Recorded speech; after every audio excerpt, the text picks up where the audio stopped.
Okay, hi everybody. Thank you so much for coming to our CCU tonight. Citizens Climate University is something that Citizens Climate Lobby puts on for all of you to learn some in-depth knowledge on topics that are really important and relevant to the work we're doing right now. So our very important topic tonight is understanding environmental justice perspectives about the Inflation Reduction Act. This is a quick housekeeping slide. I'm sure at this point all of you are super familiar with Zoom, but remember that your video button and your sound button are in the bottom left corner, and then the chat button is also on your Zoom panel, so you can ask questions in the chat throughout the presentation and any other comments you want to put in there. Now I'll get to introducing our speakers tonight. We are joined by Steffanie Munguia and Karina Ramirez. Steffanie is the Student Engagement Manager and Karina is the Diversity and Inclusion Director. And from here, I will let them take it away. Great, thank you so much, Sabrina, and thank you to all of you for joining us tonight. As Sabrina mentioned, I am CCL Student Engagement Manager.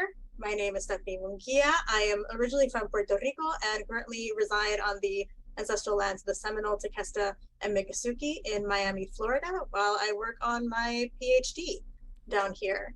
And really, it's quite a privilege to be able to bring this topic to you all tonight because I've been working in the intergenerational equity space for the last 15 years, more or less, and working more closely on environmental justice for the last 5 or 7. So it's a really important aspect of our work, and I'm just thrilled to be a part of this. And with that, I'll let Karina introduce herself. Buenas noches, everyone. I'm Karina Ramirez. I'm your Diversity and Inclusion Director. I am originally from Ecuador. Tonight I'm connecting from the traditional lands of the Seminole, Taino, Tequesta, and Yaga people in West Palm Beach, Florida. My pronouns are she, her, ella. Like Steffanie, I'm excited to participate in this presentation tonight. A lot of the diversity and inclusion work that I am engaged in deals with environmental justice. So I've been having a lot of conversations with different people and just learning. And we are just excited to be able to offer this information to all of you.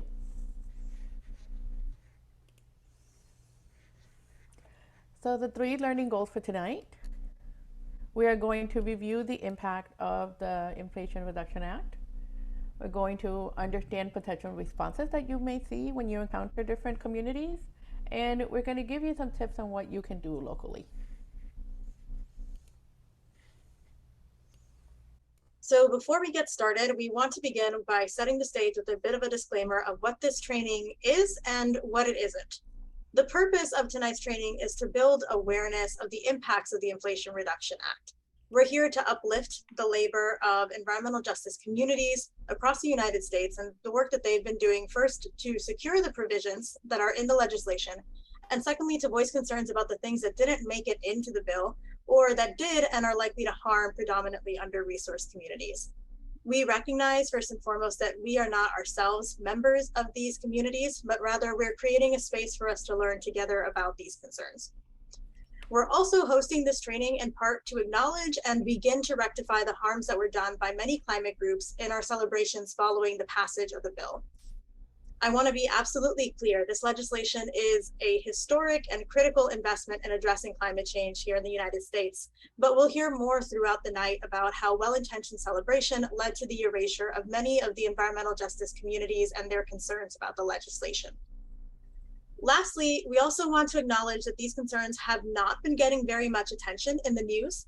It's precisely because we know that many of our volunteers are not hearing about them that we want to offer this training.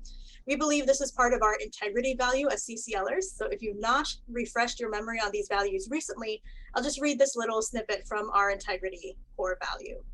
It says, "We are prepared and do our research. Our approach is thoughtful and thorough. We consult experts and use data. We are open to new information. And in fact, we solicit opposing opinions." This includes providing a balanced assessment of any legislation we talk about in our communities. So we know that this integrity is needed to create a more livable world for all of us, and we're building that muscle tonight. So if you had attended any types of training dealing with diversity and inclusion, I usually talk about community agreements. These are common agreements that are normally shared across organizations where we engage in diversity and inclusion. These will be our understanding on how we will conduct ourselves during the session.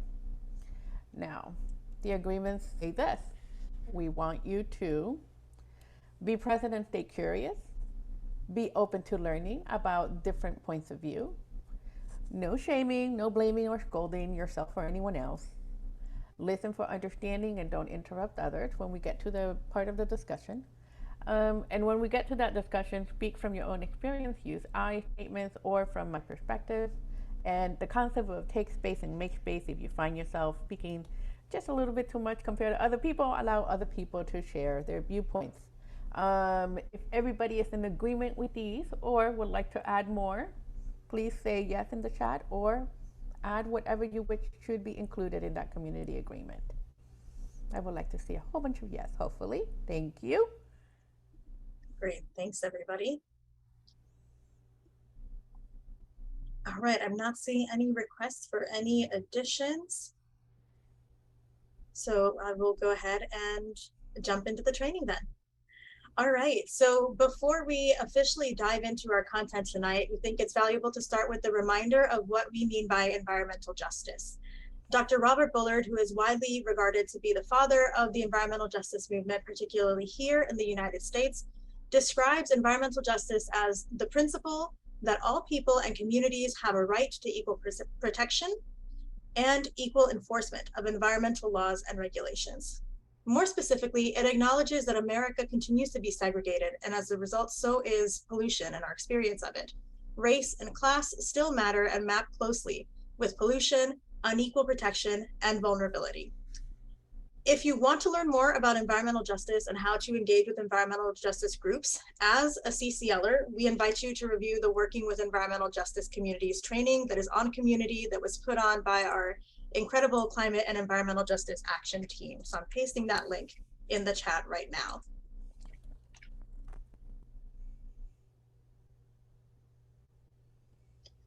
So what's in the Inflation Reduction Act? As you've probably heard by now, it represents an approximately $385 billion federal investment in addressing climate change, including a methane fee, a suite of rebates and tax incentives for consumers, funding for natural climate solutions, and importantly, somewhere between $40 and $60 billion for environmental justice. So a lot of good things in this legislation that we've been hearing a lot about for the last month or so. But let's hear from Reverend Lennox Yearwood what this investment means specifically for frontline communities.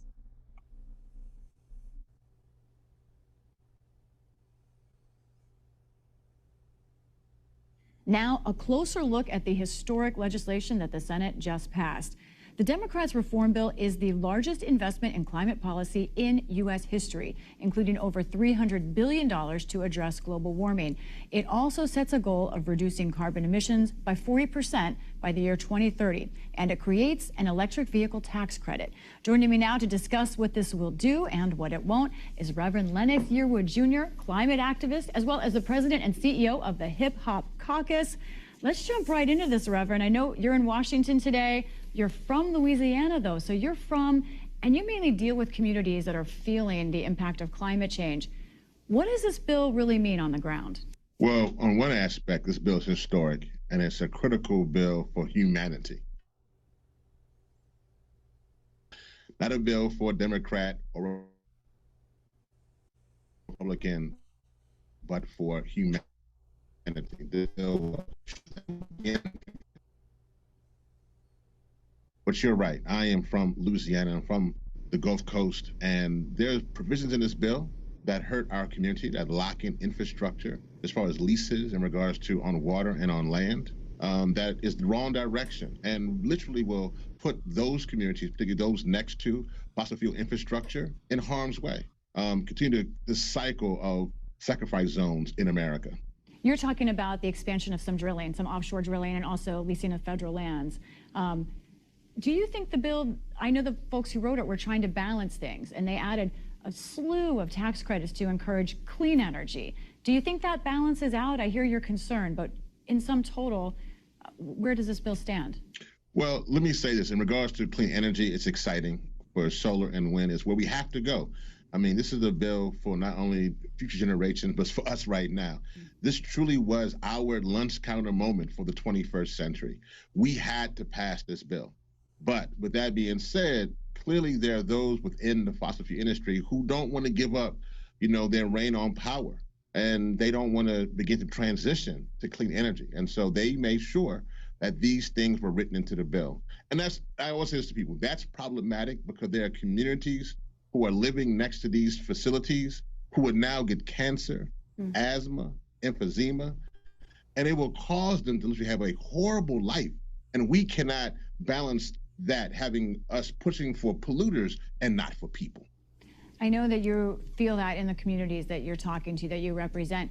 I also wonder what other climate impacts that you're concerned about, that you think maybe these tax credits, this expansion maybe of the electric vehicle tax credit or this new tax credit, what would that mean in places maybe seeing rising shores, different temperatures? What are we talking about? The things in this bill, from the Green Bank to the investments in environmental justice, even though the block grants are a little funny, we have to work on that long term. But ultimately, this bill is ensuring that we can cut emissions down, what we must do in this decade. And ultimately, that will help our country and our world. This is the thing. I'm from Louisiana, and we all know I went through with many of our families and friends Hurricane Katrina, and then we went through Hurricane Ida again last year on the exact same day. That means when you have seen your family and your friends literally drowning to death in the richest country in the world, there's no bill that can help bring them back, but this is a start in the right direction. What do you think about that electric vehicle tax credit? That's something a lot of folks think is one of the biggest parts of this bill, $7,500 for people. But there are questions about exactly how many cars qualify now. But most Americans will be able to do that. Do you think people will start thinking about electric cars now, or is that more of like a long-term cultural shift? Well, I guess I get to put on my hip hop caucus hat. This is kind of the fun part. We in our culture have been really pushing for moving towards EV vehicles, and these tax credits will allow for folks to really begin to put their hoopties and their gas guzzlers away. And so we can finally begin to move to a place where we can have electric vehicles in our community. And more importantly, we can put charging stations. That's also part of this bill. That's also a thing. We want to make sure there isn't a road or charging anxiety within our community. And so that is an important part. And also the fact that people can now put solar on their homes and their communities. That would be a big deal to help them cutting energy costs. And so, again, those pieces are exciting. This bill is historic, but again, at what cost? We cannot begin to pick who will live or die with this climate crisis. And I'm afraid this bill may be setting a precedent in which we're not looking at which communities, either from the Gulf Coast or Appalachia or in Alaska, which communities will survive and which communities will not. And that is a trend as Americans that we cannot put forward. So much that's important there to think about. Thank you so much, Reverend Lennox Yearwood. Thank you. Great. So there is a lot to unpack in that, a lot of really powerful comments. So let's recap some of the concerns that were raised in that interview and also in the other statements that have been released surrounding the Inflation Reduction Act.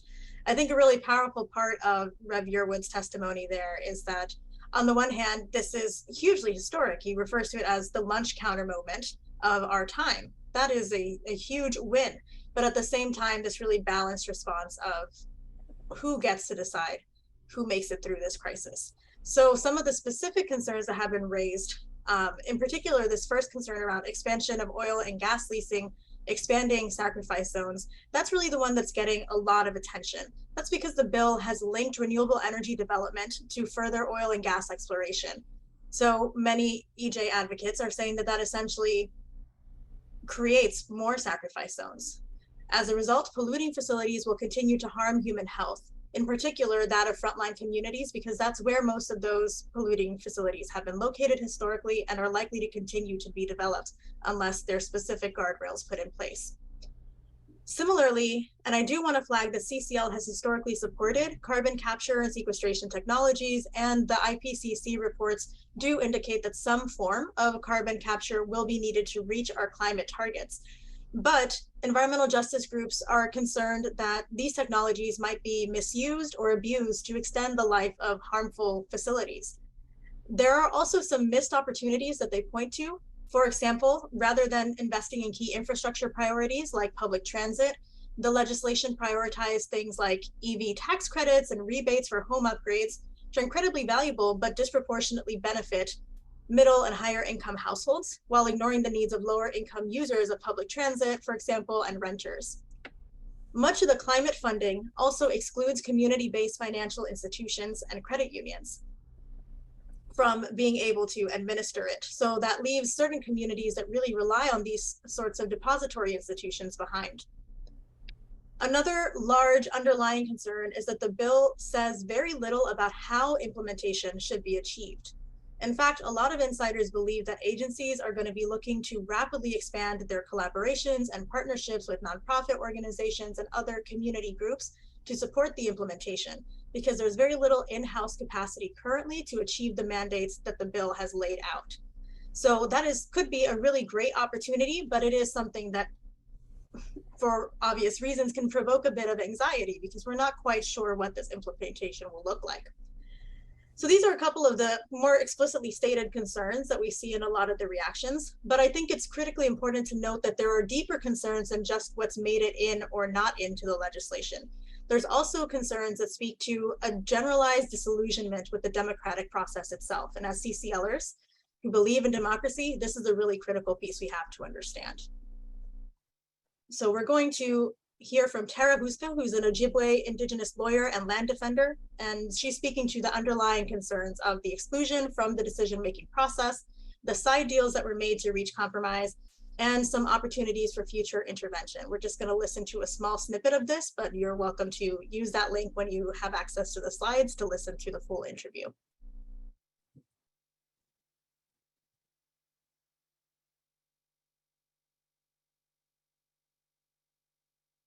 The Inflation Reduction Act provides over $60 billion in funding for environmental justice priorities, something Rob Weissman mentioned earlier. Tara, was anyone in the environmental justice movement that you know involved in helping to craft this provision? No, there's been some pretty serious pushback regarding the lack of representation in the drafting of this bill, specifically on the pieces that affect our communities directly.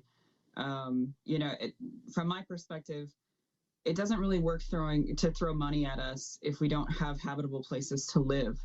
So if our communities are underwater, or if our air is poisoned and we've got pipelines and mines and all the things that are destroying our lands actively, how is some investments in block grants supposed to help us? You know, those are really serious questions that this bill is lacking. And to that one piece that was just said too, about like where we're at in terms of blocking the bill, you know, there is this side deal that Manchin has mentioned and that they promised him, right? Like this is a handshake agreement about the permitting provisions, the rolling back of NEPA, the quote unquote streamlining of bedrock environmental processes and designation of 20 to avoid these reviews. That's going back to the House, and they're going to try to attach it to appropriations. So there still is something that can be done at the congressional level. Great. So there's two major concerns that Tara talks about here that I want to dig into. The first is that communities were excluded from that decision-making process. While it is true that final negotiations, as we likely have all heard, were carried out nearly exclusively between Senator Schumer and Manchin, it would be a mistake to say that the IRA came to be in a complete vacuum. The environmental justice provisions that did make it into the bill are a credit to literally decades of advocacy by environmental justice communities, though not nearly as much as would have been included in the earlier reconciliation packages that were debated. We also know that some top large nonprofit organizations were consulted in the late stages of negotiation, and environmental justice groups have expressed dissatisfaction with how those groups leverage their access and platform to help or hinder the accomplishment of some of these EJ priorities. More importantly, we know that more participatory legislation development is possible. The Environmental Justice for All Act, or HR 2021, shows a different path that actually began with the robust nationwide tour and community consultation process by members of Congress to better understand the environmental injustices that the legislation would seek to address and solicit feedback. There's another side to these concerns also, which is surrounding these side deals. And there are two major topics within this. The first is the extra legal approval of the Mountain Valley Pipeline, which has long been opposed by frontline communities. And the second is this promise of future permitting reform. The Mountain Valley Pipeline has faced years of legal challenges and opposition, and the proposed compromise would move the jurisdictional authority into a friendlier court. This means that it might be more likely to be approved and move forward. Permitting reform also would limit the powers of NEPA, the National Environmental Protection Act, and shorten the public comment period. But reform advocates point out that this could pave the way for faster renewable energy development. So there is a balance here that needs to be struck. Environmental justice advocates are hoping to either prevent this permitting reform from going through or to build in safeguards that could help renewables while slowing fossil fuel development. I do want to just note here that both of these still require further congressional votes, and they don't seem to be garnering much support from either party's members of Congress. And there's actually been recent coverage of concerns and pushback from both conservatives and liberals in Congress around these side deals. The biggest concern right now is that these might be hooked onto some must-pass legislation in the next month or so. So this is one of those things that environmental justice groups are paying really close attention to in the weeks ahead.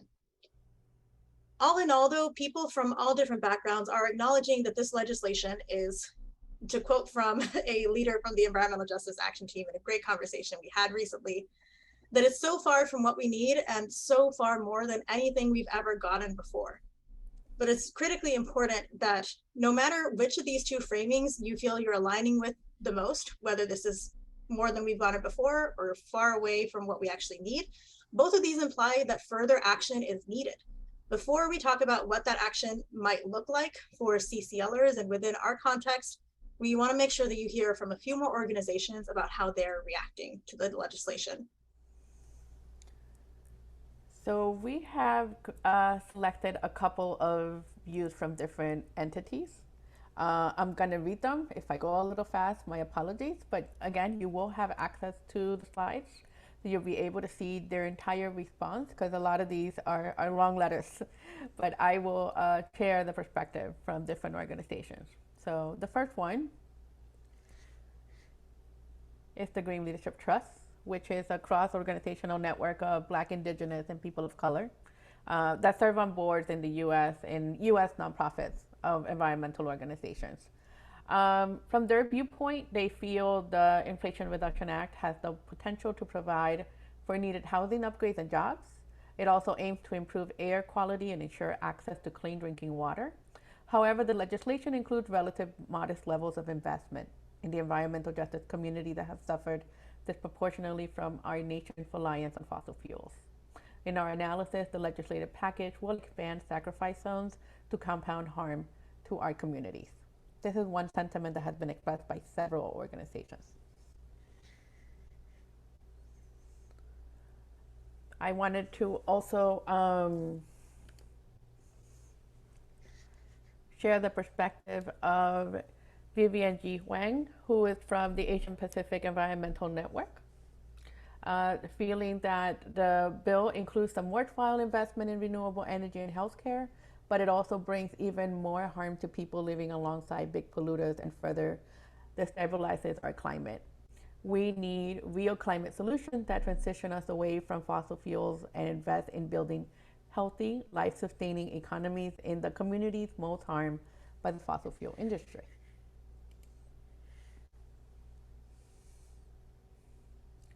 The other point of view I wanted to share, this has been most recent from the Movement from Black Lives. They were very strong in how they're feeling about the bill. And they say this: Black people are not a transactional constituency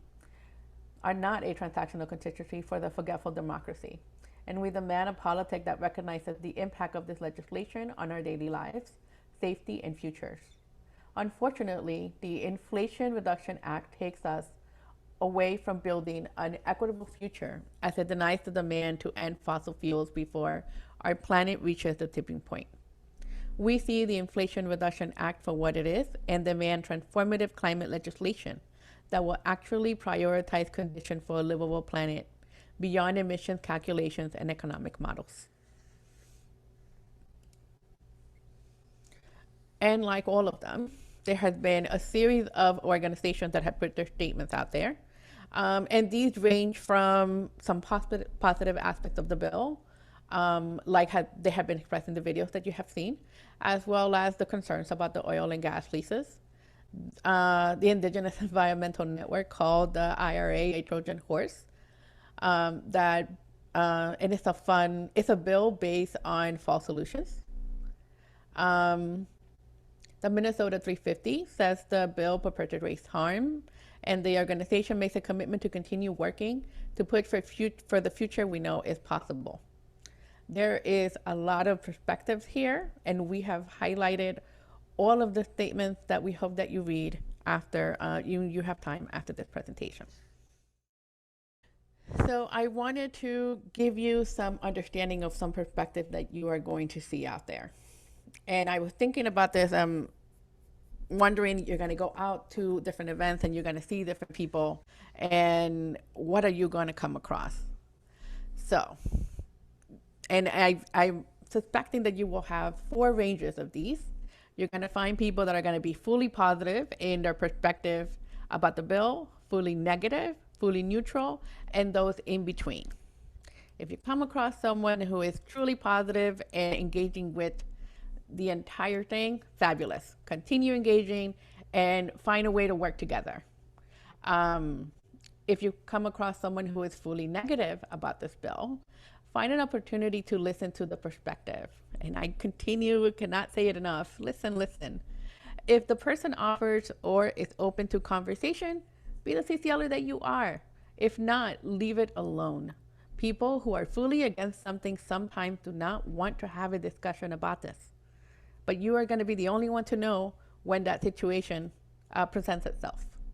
If you come across someone who is fully neutral, they'll probably have an opinion, but they are not leaning toward the policy.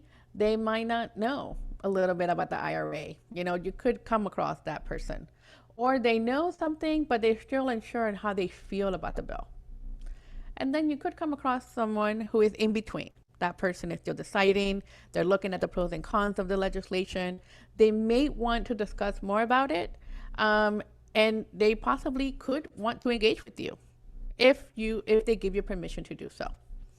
I would caution that in any of these opportunities, it's not about convincing anyone. The legislation has already passed and has been signed, and we are recommending that you discuss the positive as well as the potential concerns of the legislation with others if you are given that opportunity.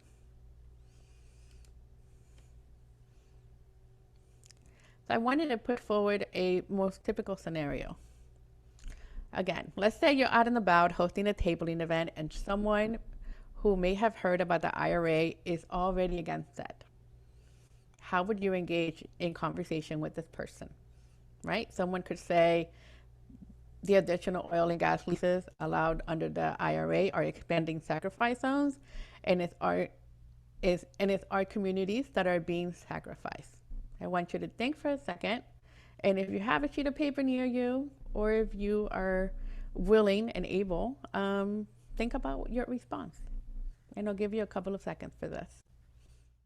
And you might not have the response tonight, and that is perfectly okay. All right, so let me continue on. So in my experience as a CCLer, and I say my experience as a CCLer, what I have come across, in our typical CCL response, we want to come out and convince someone that this is something incredibly good for them and that they are wrong about the point of view or the law itself.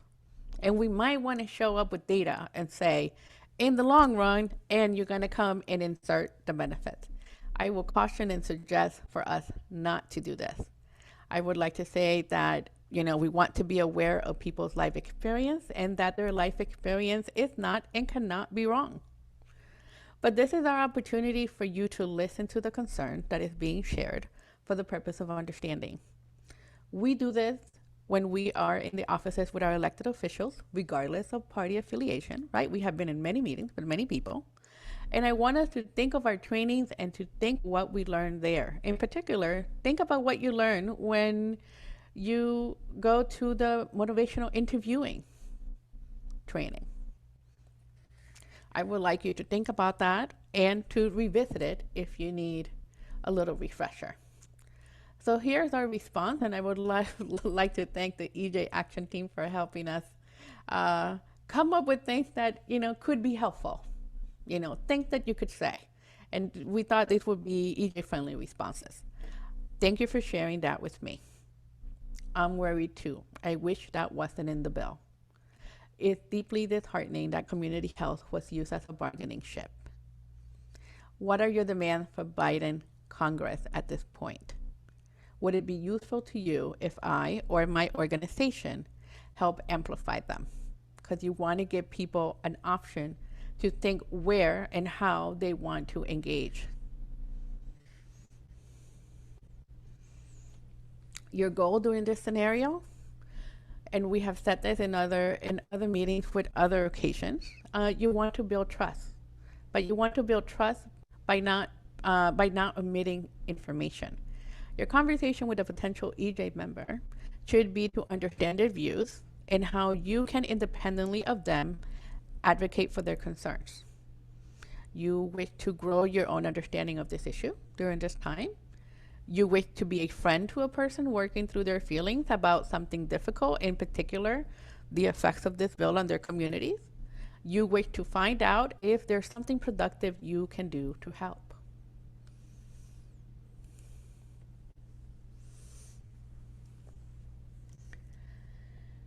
All right, a lot of information thrown at you. A refresher. All right, so what can you do? And I would say be the active CCLer that you are.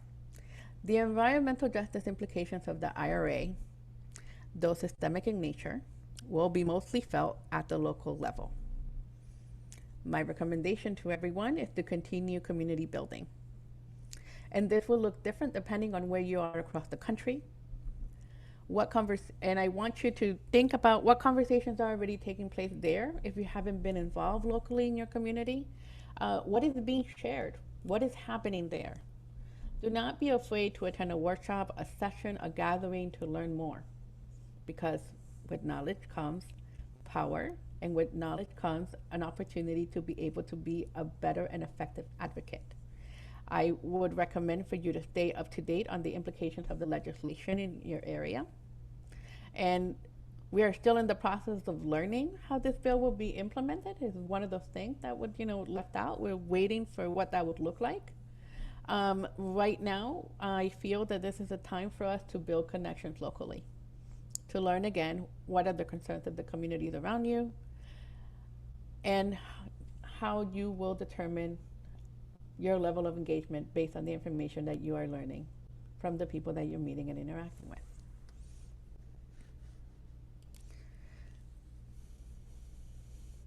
Before we go into our question and answer period, I want to first thank you for sticking with us through this presentation. This is the first of 3 sessions that are going to deal particularly with the impact of the IRA. You completed today's session. The next one deals with how to present and discuss the Inflation Reduction Act next Thursday. And the Thursday after that is going to be a session dealing with the conservative viewpoints of this bill. And we look forward to having you in the next 2 presentations. Thank you for listening to this episode of Citizens Climate Lobby's training program. You can tune into more episodes anywhere podcasts are available. Inspired by what you heard today? Join Citizens Climate Lobby to advocate for bipartisan climate solutions. Go to community.citizensclimate.org to find more trainings, resources, your local chapter, national action teams, discussion forums, and more. Be sure to like our Facebook page and follow us on Twitter and Instagram @CitizensClimate. We also invite all of our listeners to subscribe to our YouTube channel for more inspiration. Like what you hear? Recommend us to your friends and make sure to give us a 5-star rating. It helps us show up on other listeners' feeds. Feel free to pass on any suggestions for future episodes in the comments as well. And together, we are creating the political will for a livable world.